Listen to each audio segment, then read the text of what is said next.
The roots of the violent ideology of Islamic militants are hotly debated everywhere. In Egypt, critics say it is actually the fault of Al-Azhar, the oldest seat of Islamic learning. Some are even demanding it apologize for the historic Islamic conquest. Join me, Magdi Abdelhari, after the news to hear the critics and how Al-Azhar defends itself in the battle for Al-Azhar. BBC News with Jerry Smith.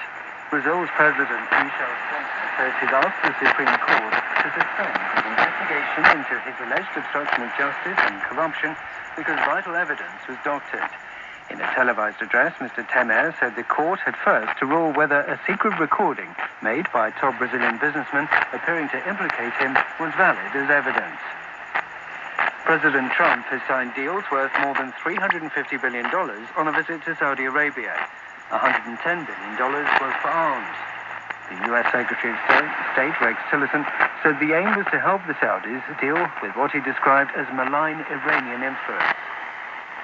Fresh from his re-election, Iran's President Hassan Rouhani says Iranians have chosen a path of greater engagement with the world and rejected extremism.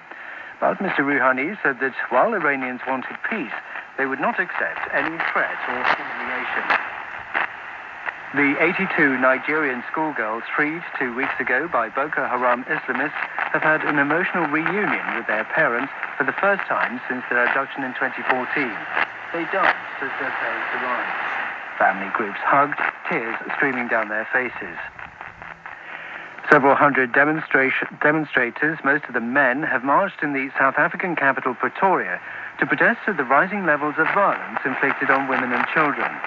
One organizer said it was time for men to take collective responsibility for the beatings, sexual attacks and killings.